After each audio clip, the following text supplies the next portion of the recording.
What's up, everybody? This is Red Tech Shoe, and we are continuing our journey through my Dante's Inferno LP. So we just saved right here, and we're about to head to the shores of Acheron. We're beginning Chapter 2, so we got to climb this wall first, and right here are some simple climbing instructions. It's much quicker to leap in whatever direction you're going, so leap left, right, and up, and just hold the... and then just slide down. There's no need to climb down. But as you can see, the wall is alive, and that's kind of creepy in my opinion. I'm grabbing onto people as I'm climbing. Anyway, go up here, get the soul statue, or the soul fountain rather. I keep calling them statues. But let's go on down here. We're gonna continue climbing. We're gonna cross this gap, and it's gonna show us how. Pretty much hold hold left or right on the analog stick and jump. Slide on down. And let's talk to the poet and get some exposition on exactly where we are. Into the blind world we have now descended. Put all fear and cowardice aside. We have come to the cliffs above Acheron. Wretched souls walk this tortured path to board Charon's vessel. Alright, so we're on the shoreline of the Acheron River. And the Acheron River is considered like the border to the underworld, and Charon is the person who ferries souls across the Acheron River into the underworld. So we're not quite in the underworld yet, and we're about to meet Charon.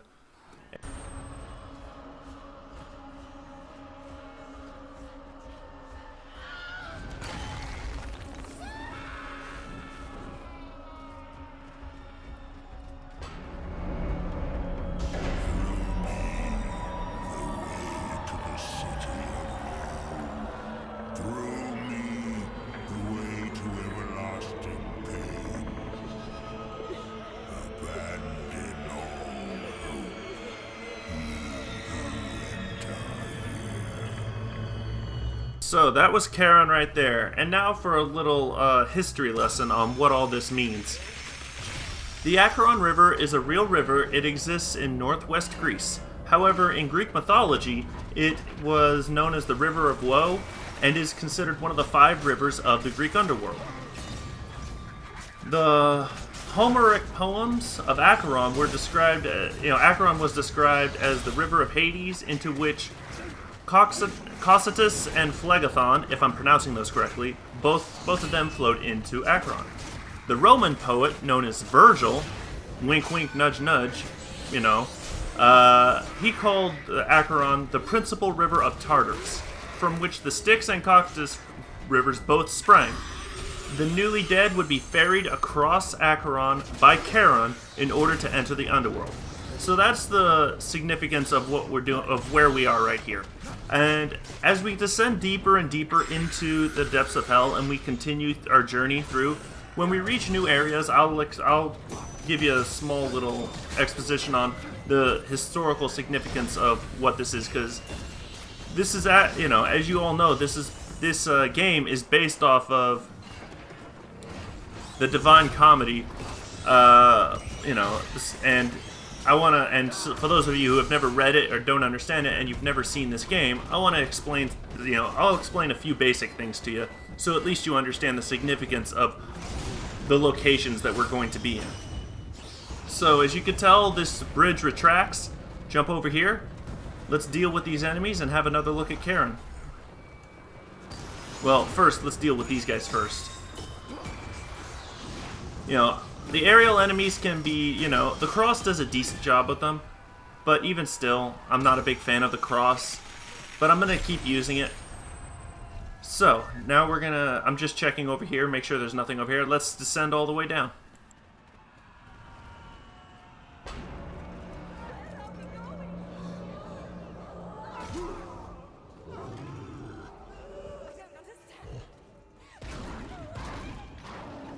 So this is a guardian demon. One of the best ways to deal with these guys is to launch them in the air, jump up there, and just pound away at them, like literally. They're pretty weak and helpless when they're in the air. They really can't do anything, and as you can see, I'm just manhandling them. This guy does not stand a chance. And we can either punish or absolve, just like we can with the smaller enemies. but punishing or absolving him nets us a lot more points, so make sure to finish those guys off either one of those ways, and don't just beat them to death normally, otherwise you won't get any holy or unholy points. But just continue wailing on these guys, and you should overpower them. Like I said, they're pretty damn weak.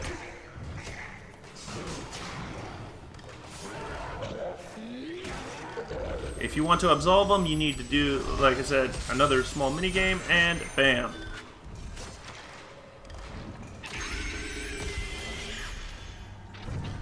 Alright, so now the crank is up. We have, right in front of us is the door that is the exit.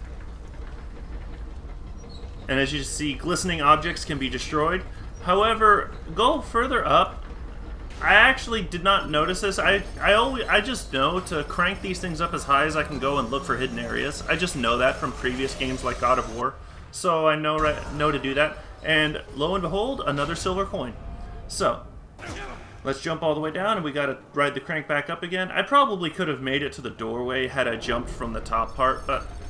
And right here, I'm having trouble with the analog stick. Like, sometimes it's like left, right, and it's just like, you know, not exactly working out for me. So come on over here. Shatter the door. Let's head on through.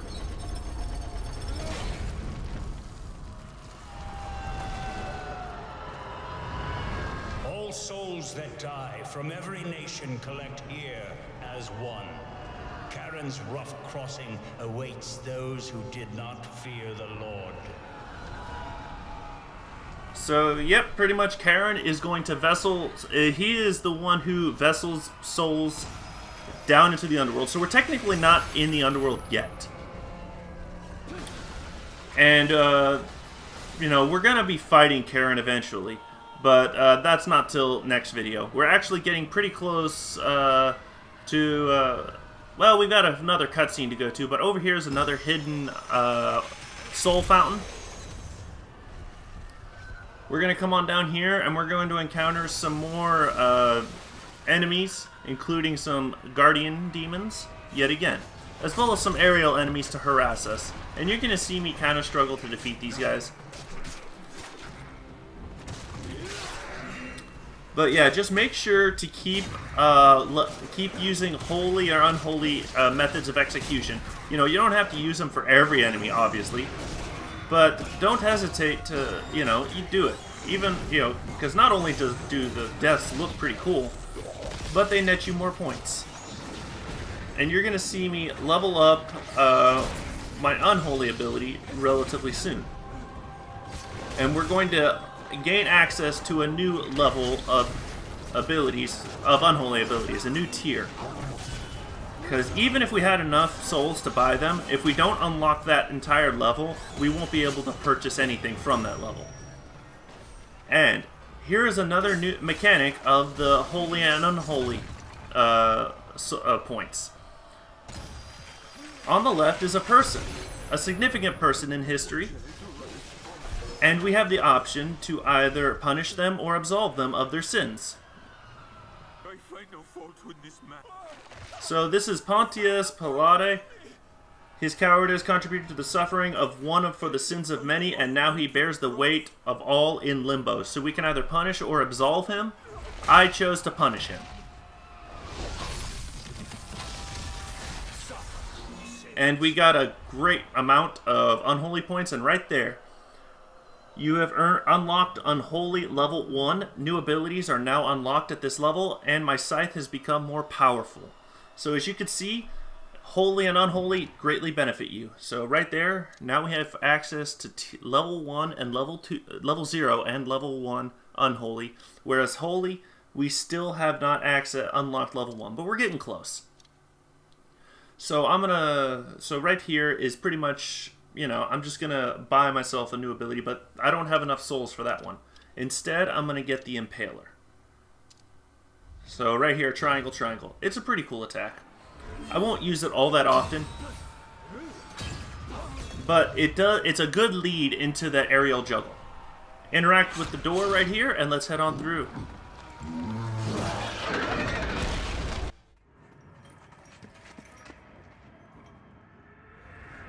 By all that is holy, vow to forsake all pleasures of the flesh till I return from this noble crusade. I gave myself to you because I know you will be faithful to our love.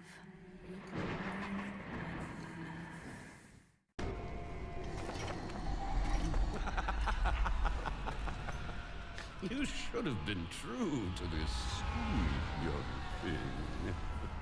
Instead, it's me who gets the prize. Let her go. She's innocent. Not for long. I belong to him now. You've only yourself to blame, holy warrior.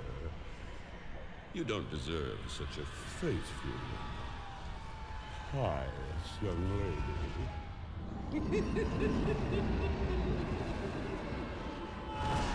Alright, so we're continuing to chase after Beatrice.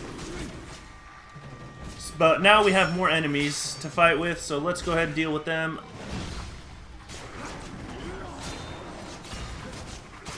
And we're actually getting very close to the end of this video.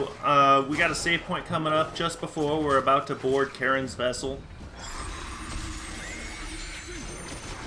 But for the most part, this is a fun game. Like, I just cannot praise this game enough for its fun combat, the storyline. Some people might criticize the storyline and say that, you know, it was a cheap, you know, mimicry and it doesn't do the original tale justice. I'm just like, you know, it's a game. It's meant to be entertaining, and by itself as a game, it is freaking outstanding. This is an absolute, you know, 2 thumbs up game. It is fun. It is, you know, the combat system. You can see there's so many moves. There's so many abilities, and you know, depending upon whether we want to be good or bad, you know, I think it is best to have a balance and to do both, just to get access to as many moves as possible. But for the most part, like I said, this is just a freaking fun, outstanding game. I love these games. I love the violence. I love the one-man badass army. You know, I just can't sing. I just cannot sing. You know, praise this game enough. I don't think I can.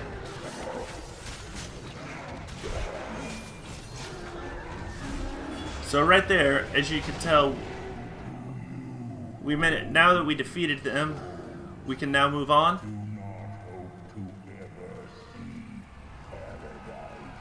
Alright, so let's save our game, and I will see you all in the next video. This is RadTech Shu, signing off.